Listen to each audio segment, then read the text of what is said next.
Leksjon 1. Planlegging av ferien. Har du bestilt hotell til turen vår? Ikke ennå, men jeg skal gjøre det i dag. Det høres bra ut. Hvilket hotell vurderer du? Jeg fant et sjarmerende sted nær stranden. Det ser herlig ut. Et strandhotell? Det høres perfekt ut. Hvilke fasiliteter tilbyr de? De har svømmebasseng, gratis frokost og til og med tilgang til stranden. Wow! Jeg gleder meg allerede til å slappe av ved bassenget. Jeg også. Vi fortjener jo litt ekstra pleie. Absolutt. Hvor mange netter planlegger vi å bli? Jeg tror 2 netter burde være tilstrekkelig. Det gir oss nok tid til å utforske området. Ja. Vi kan besøke de lokale butikkene og prøve litt sjømat. Jeg kan allerede forestille meg de deilige måltidene vi skal ha. Sjømat på stranden er en opplevelse uten like. Synes du vi burde leie bil til turen vår? Jeg tror det ville være klokt. Det vil gjøre det enklere å komme seg rundt. God idé. Jeg hjelper til med leiebil om nødvendig. Takk. Jeg setter pris på hjelpen din med planleggingen. Det er en del av eventyret. Hva annet bør vi pakke? Solkrem er et must. Vi vil ikke bli hummere. Godt poeng. Jeg tar også med meg favorittsolbrillene mine. Utmerket. Har du et strandhåndkle? Ja, jeg har en fargerik en.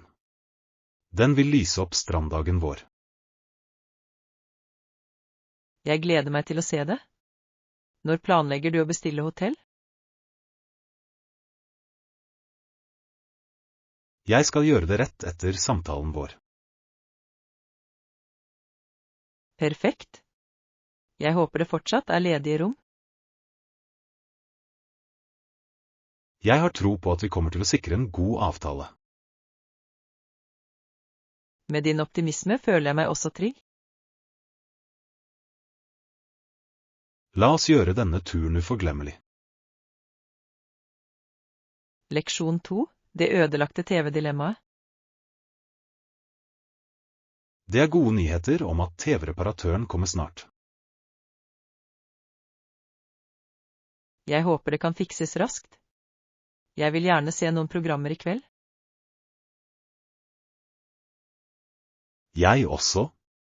Jeg har gledet meg til sesongfinalen av favorittserien vår. Den er så spennende. Jeg kan ikke tro at den endte med en sånn cliffhanger forrige uke. Jeg vet. Den henger etter oss som en dårlig opphengt bilderamme. Nettopp. Jeg satt på kanten av setet, og nå sitter jeg på kanten av sofaen.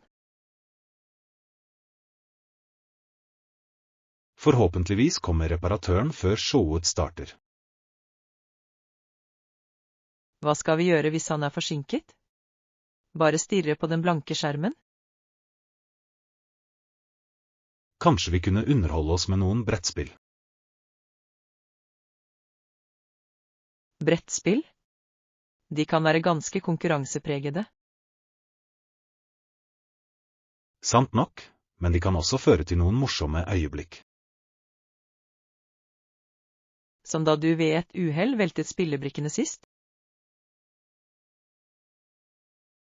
Det var en uheldig hendelse. Jeg trodde jeg var strategisk. Strategien din kunne trengt litt arbeid. Men den var morsom. Det tar jeg som en kompliment. Vi fikk oss i det minste en god latter. Ja. Latter er alltid bedre enn stillhet. Jeg er enig. Selv om jeg fortsatt foretrekker å se på programmene våre. Hvem gjør ikke det? Det er mye mer avslappende enn brettspill. Karakterene føles som gamle venner etter all denne tiden. Nettopp. Jeg gleder meg til å se hva som skjer videre. Om vi bare kunne fikse TV-en på magisk vis selv. Om bare. Jeg ville kanalisere min indre altmuligmann. Kanskje vi burde vurdere å ta et reparasjonskurs sammen. Det kunne vært gøy. Tenk deg at vi fikser TV her og føler oss som eksperter. Vi ville være den dynamiske duoen innen reparasjoner av hjemmet. Og så kunne vi endelig se alle programmene vi gikk glipp av. Det er drømmen. La oss håpe at reparatøren er rask. Leksjon 3. Et historisk øyeblikk i golf. Et av de mest dramatiske øyeblikkene i golf fant sted 13. april 1997. Virkelig? Hva skjedde den dagen? Det var dagen Tiger Woods vant sitt første store mesterskap på Masters. Og det beryktede grønne jakkeøyeblikket. Hva gjorde det så dramatisk? Han vant med rekordmargin på 12 slag. Det var enestående. 12 slag? Det er utrolig. Hvordan klarte han en slik bragd? Han spilte med bemerkelsesverdig dyktighet og selvtillit. Det var som å se på en tryllekunstner. En sann magiker? Var tilskuerne i ærefrykt for opptredenen hans? Absolutt. Publikum var elektrifisert. Hvert skudd ble møtt med jubel. Jeg kan tenke meg det. Hadde han noen minneverdige slag under turneringen? Å ja! Chip-innen hans på det 16. hullet var legendarisk. Den rullet ned som en drøm. Jeg har sett det høydepunktet. Det var som om tiden sto stille et øyeblikk. Nettopp. Det bildet fanget virkelig essensen av talentet hans. Hva var reaksjonen fra kommentatorene? De var overlykkelige. En av dem utbrøt: Dette er fremtiden for golf. Det er stor ros. Viste han noen tegn til nervøsitet? Overraskende nok, nei. Han virket rolig og fattet gjennom hele turneringen. Det er imponerende for en så ung spiller. Hvor gammel var han den gangen? Han var bare 21 år gammel. Et vidunderbarn, helt klart. Det må ha vært et livsforandrende øyeblikk for ham. Definitivt. Han ble et ikon i sportsverdenen den dagen. Hvordan påvirket seieren golfsporten? Det brakte et nytt publikum til golf. Mange unge spillere ble inspirert av ham. Det er fantastisk. Han forandret virkelig spillet. Ja, han gjorde golf spennende for alle. Jeg lurer på hva han følte da han tok på seg den grønne jakken. Det må ha føltes som en drøm som gikk i oppfyllelse. Et øyeblikk han vil sette pris på for alltid. Ja, det er sant. Jeg mener vi burde feire slike historiske prestasjoner innen idrett. Jeg er enig. En skål for Tiger Woods og hans uforglemmelige triumf. Leksjon 4. Verdien av vennskap. Jeg må si at jeg er veldig heldig som har hatt gode venner som John og Jane. Det er fantastisk å høre. Hva gjør dem til så gode venner? De er alltid der for meg i tøffe tider. Støtten deres er uvurderlig. Det er et sant tegn på vennskap. Hva annet setter du pris på ved dem? De har en fantastisk sans for humor. Vi har det alltid gøy sammen. Latter er viktig i ethvert vennskap. Det skaper spesielle minner. Absolutt. Vi brukte en gang en hel dag på å prøve å bake kaker. Det høres ut som et eventyr. Hvordan endte det? La oss bare si at kakene var mer som hockeypukker. Å nei. Det høres ikke appetittvekkende ut i det hele tatt. Men vi lo så mye at vi glemte kakene. Det er det fine med vennskap. Det handler om øyeblikkene, ikke bare resultatene. Nettopp. Har du noen venner som gir deg lignende glede? Ja. Vennene mine er som min andre familie. Vi støtter hverandre. Det varmer hjertene dine. Hvordan pleier dere å tilbringe tid sammen? Vi elsker å utforske nye steder og prøve forskjellige matretter. Mateventyr kan føre til de beste historiene. Noen favoritter? Jeg dro en gang på en matfestival med dem. Vi prøvde alt fra tacoe til gourmetnuts. Gourmetsmultringer? Det høres herlig ut. De var utrolige. Vi tok til og med bilder for å minnes dagen. For en morsom måte å feire vennskap på. Jeg burde planlegge et mateventyr også. Det burde du. Det er en utmerket måte å knytte bånd med venner på. Jeg vil invitere John og Jane til en ny kulinarisk opplevelse. De kommer til å elske det. Venner gjør hvert måltid hyggeligere. Jeg føler meg takknemlig for deres tilstedeværelse i livet mitt. Som du burde. Gode venner er en skatt.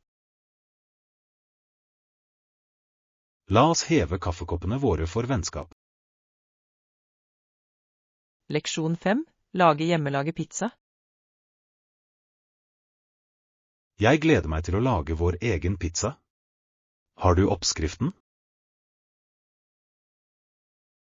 Ja, det gjør jeg. Det er ganske enkelt. Først trenger vi mel og gjær. Og trenger vi noe olje? Absolutt. Olivenolje er essensielt til deigen. Hvor mye olje bør vi bruke? Omtrent 2 spiseskjeer burde gjøre susen. Det gir smak og tekstur. Perfekt. Hva med tomatsausen? Hvordan lager vi den? Sausen er enkel. Bare knus noen friske tomater og krydre dem. Bør vi tilsette hvitløk og urter for ekstra smak? Ja. En klype hvitløkspulver og litt basilikum vil heve sausen. Jeg kan allerede forestille meg smaken. Hva blir det neste med deigen? Etter å ha blandet mel, gjær og olje, må vi tilsette varmt vann. Hvor varmt bør vannet være? Den skal være varm å ta på, ikke for varm. Vi vil ikke drepe jern. Skjønner. Og hvor lenge må deigen heve? Omtrent en time. Den skal doble seg i størrelse. Mens vi venter, kan vi lage toppinjin. Flott idé. Hvilket topping foretrekker du?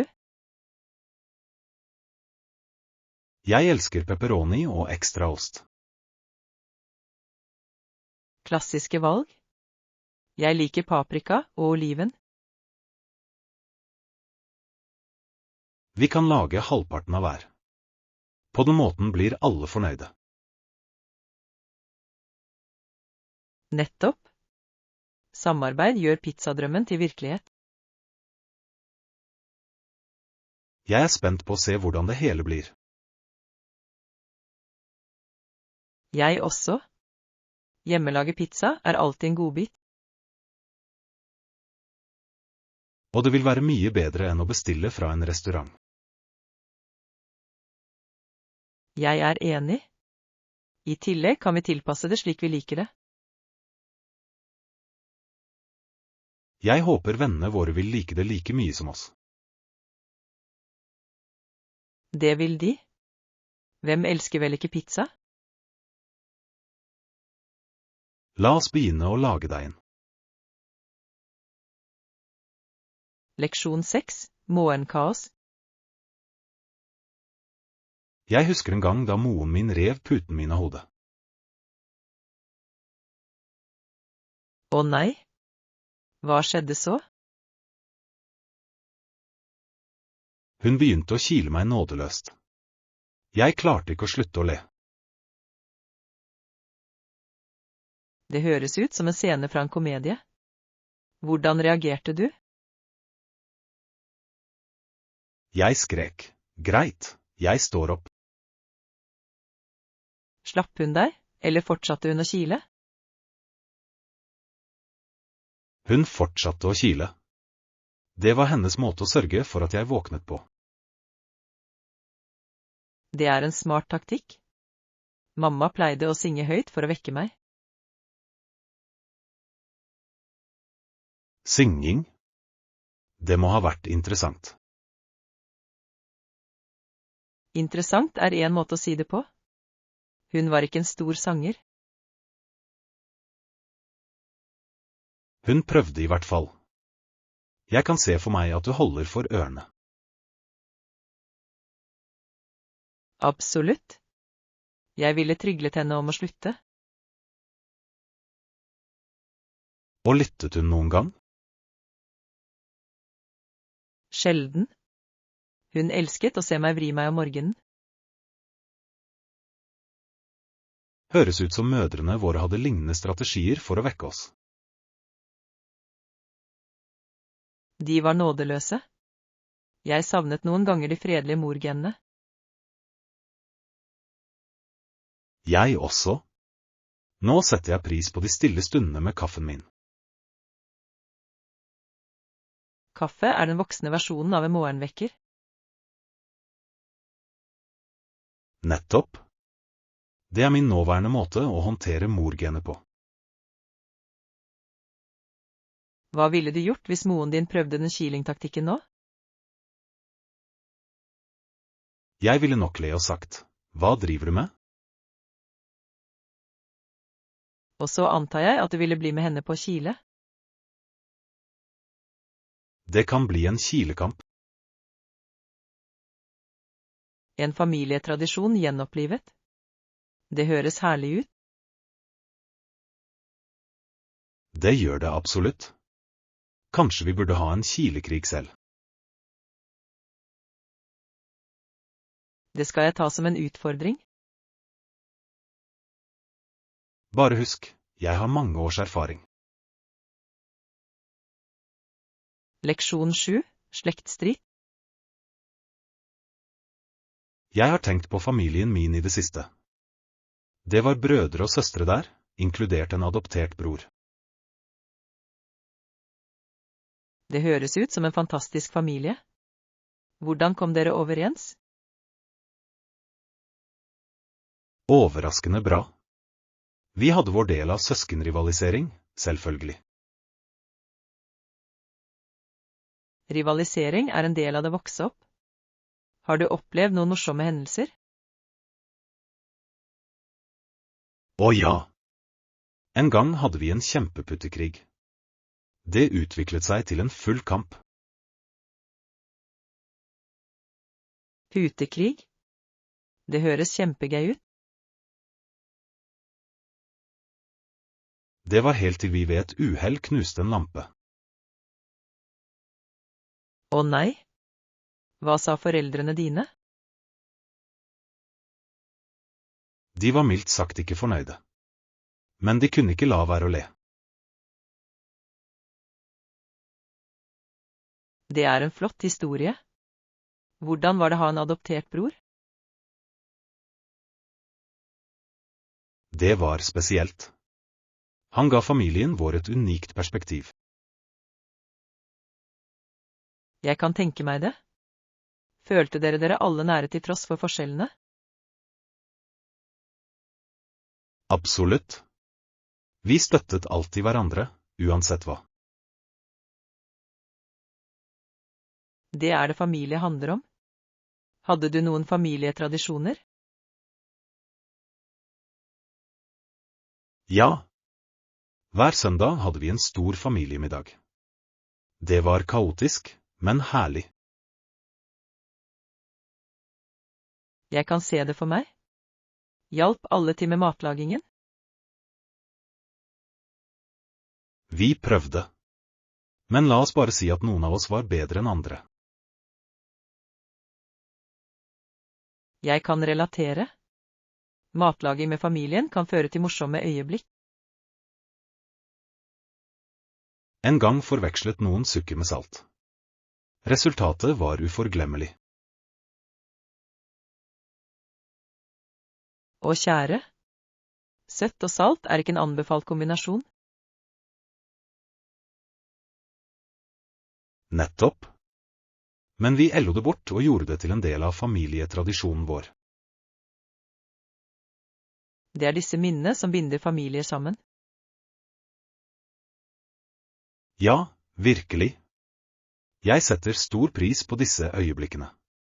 De formet den jeg er i dag. Familie er en skatt. Jeg håper å skape lignende minner i min egen fremtid. Det vil du.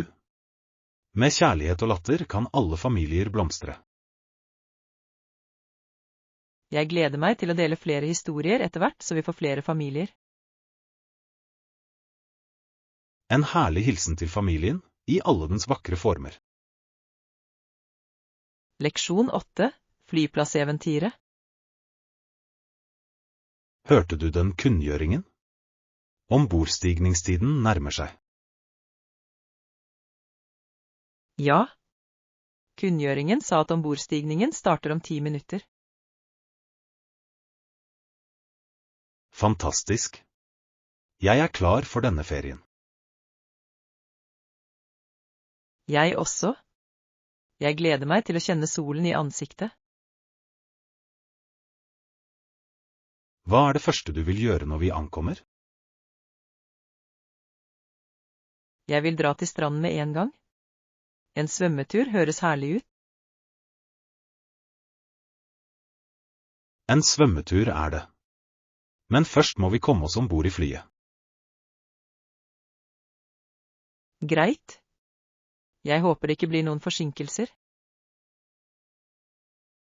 Med litt flaks blir vi de siste som går ombord. Ikke gjør noe galt. Jeg vil få en god plass ved vinduet. En vindusplass er viktig for den beste utsikten. Jeg krysser fingrene. Hva med snacks? Jeg har tatt med meg litt snacks. Jeg kan ikke reise uten min favorittblanding for turløper. Perfekt. Jeg håper det varer gjennom flyturen.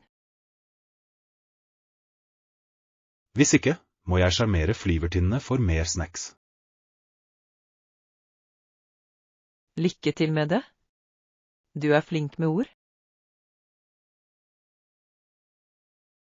Jeg skal bruke mitt mest overbevisende smil. Bare ikke spør om ekstra peanøtter. De blir kanskje ikke imponert. Greit poeng. Jeg holder meg til sjarmen min.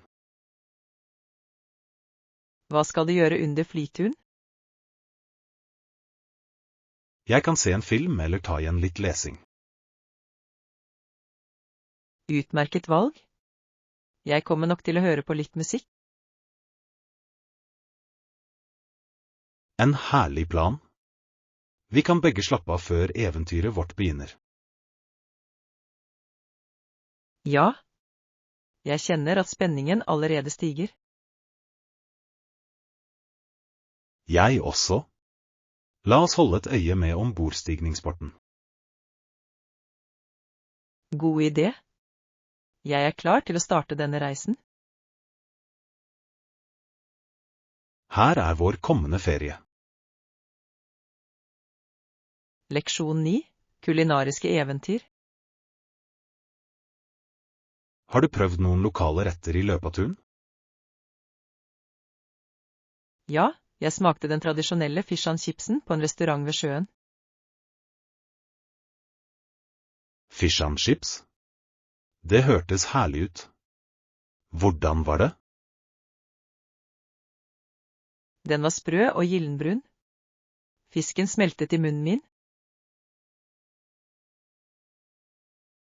Jeg kan nesten smake det. Har du prøvd noen spesielle sauser? De serverte den med tartarsaus, som komplementerte fisken perfekt. Tartarsaus er en klassiker. Hadde du noe tilbehør? Ja, jeg hadde ertestuing som tilbehør. De var overraskende gode. Ertestuing? Det er et unikt valg. Hvordan smakte de? De var kremete og ga en fin kontrast til den sprø fisken. Jeg må si at jeg er imponert over din eventyrlystne gane. Takk. Jeg tror å prøve lokale retter er en del av reiseopplevelsen. Jeg er helt enig. Hvilke andre retter har du støtt på?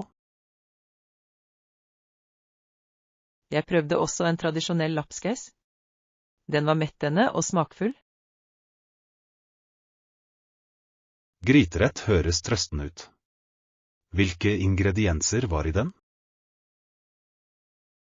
Den hadde mørt kjøtt, poteter og en blanding av grønnsaker. Det hørtes ut som det perfekte måltidet på en kjølig dag. Det var det i hvert fall. Jeg følte meg varm og tilfreds etterpå. Fant du noen uvanlige retter på reisene dine? Ja. Jeg kom over haggis, som jeg nølte med å prøve. Haggis? Det er ganske eventyrlig. Hvordan var det? Overraskende nok var det smakfullt og ikke så skummelt som jeg hadde forestilt meg. Jeg beundrer motet ditt. Jeg skulle gjerne prøvd haggis en dag. Det burde du. Det er en minneverdig opplevelse. Hva står på listen din for ditt neste kulinariske eventyr? Jeg har lyst til å prøve paella i Spania. Det ser så fargerikt og deilig ut. Det høres fantastisk ut. Jeg håper du nyter hver bit. Takk. Jeg skal fortelle deg alt om dette på. Jeg gleder meg til å høre om ditt neste kulinariske eventyr. Leksjon 10. Hotellfasiliteter. Det er gode nyheter. Er forretningssenteret tilgjengelig 24 timer i døgnet? Ja, det er det. Jeg bekreftet det med resepsjonen. Perfekt. Jeg må kanskje sende noen e-poster sendt på kvelden. Det er klokt. Noen ganger slår inspirasjonen til på merkelige tidspunkter. Nettopp. Jeg kan se for meg at jeg jobber mens alle andre sover. Bare sørg for at du ikke begynner å snorke i forretningssenteret. Jeg skal gjøre mitt beste. Jeg trenger kanskje en sterk kaffe for å holde meg våken. Hotellet tilbyr gratis kaffe i lobbyen. Det er praktisk. Jeg kommer til å leve på kaffe under denne turen. Bare husk å drikke nok væske. Kaffe kan være bedragende. Jeg vil balansere det med vann. Jeg vil ikke ende opp med å bli nervøs. God plan. Jeg kan tenke meg at en koffeinholdig John ville vært et flott syn. Og jeg kan være ganske underholdende når jeg er for koffeinrik. Det gleder jeg meg til å se. Hva annet må du passe på? Jeg burde skrive ut noen dokumenter til møtet vårt. Kontorsenteret har skrivere, ikke sant? Ja, det gjør det. Jeg skal benytte meg av det. Det høres ut som alt faller på plass.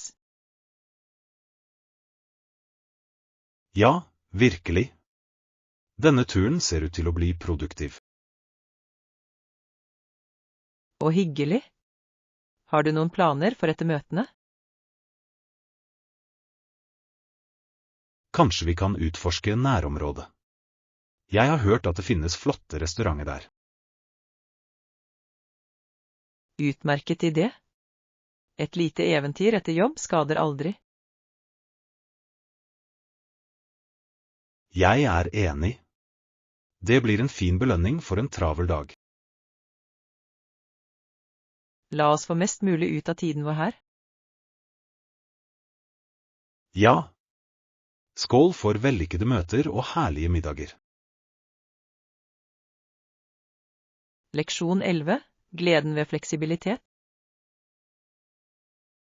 Jeg må si at fleksibiliteten med innsjekkings- og utsjekkingstider er fantastisk. Absolutt. Det er flott å ikke måtte stresse med å bli på plass. Jeg følte meg så avslappet da vi ankom. Vi kunne ta oss god tid.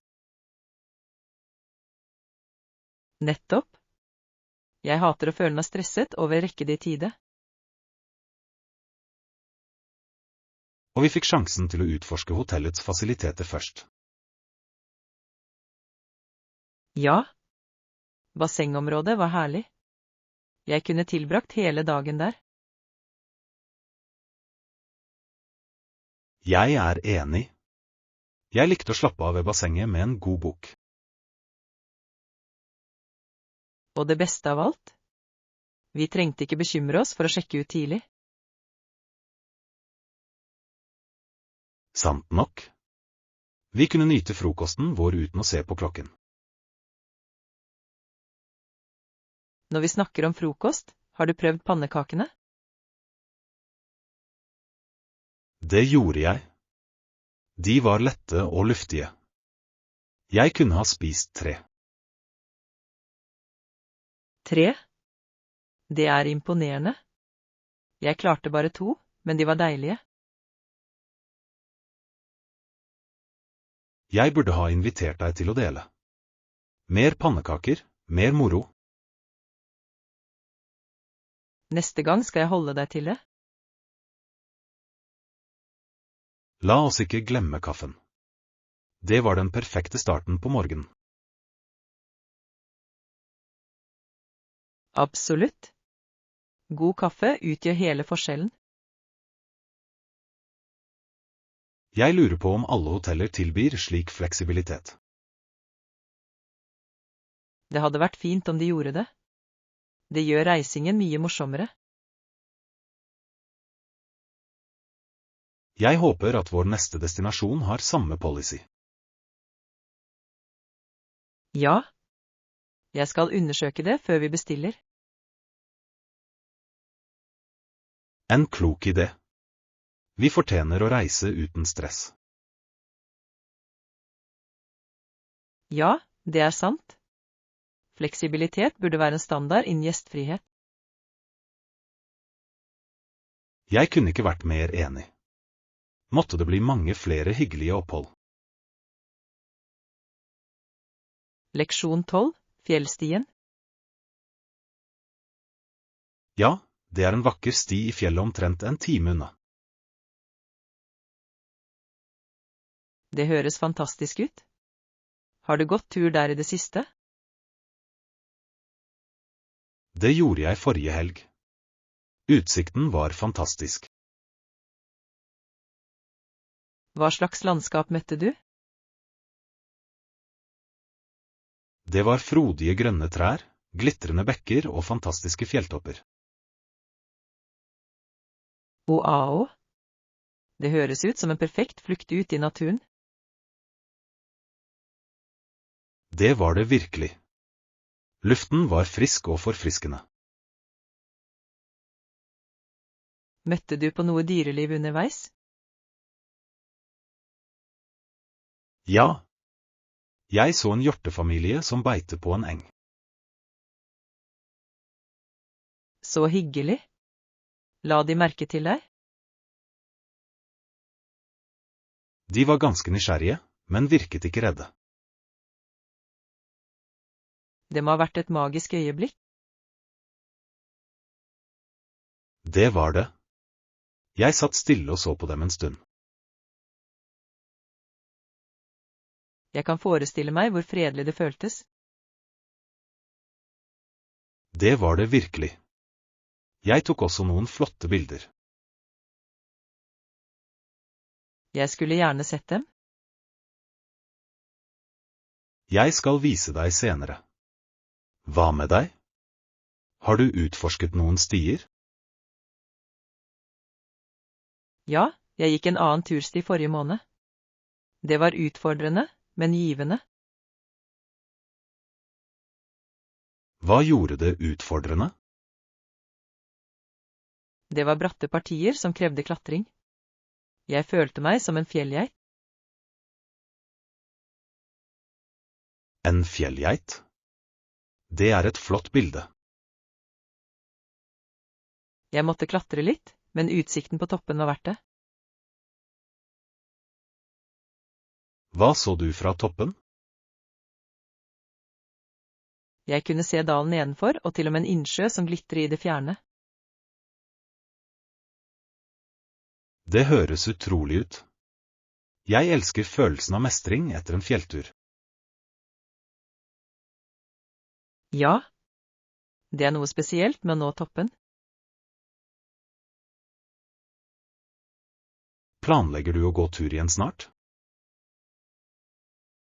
Jeg håper det. Kanskje vi kan gå tur sammen neste gang? Det er en fantastisk idé. La oss utforske den vakre stien sammen. Jeg gleder meg. Det blir et eventyr jeg vil huske. Her venter flere fjellturer. Leksjon 13. Kulturelle observasjoner. Jeg har tenkt på kulturelle forskjeller i det siste. For eksempel har jeg lagt merke til hvor bra noen praktiserer. Det er interessant. Øvelse er viktig i mange kulturer. Hva mener du? I min kultur vektlegger vi viktigheten av å øve til forestillinger eller presentasjoner. Det gir mening. Øvelse bidrar til å bygge selvtillit. Hva annet har du observert? En annen forskjell jeg har lagt merke til er punktlighet. I min kultur er det avgjørende å være presis. Og punktlighet. Det kan variere mye fra kultur til kultur. Nettopp. Jeg har sett noen komme for sent til arrangementer uten å bekymre seg. I min kultur kan det komme for sent bli ansett som respektløst. Jeg er enig. Det kan være frustrerende når andre ikke verdsetter tiden din. Ja. Jeg mener punktlighet viser respekt for alle involverte.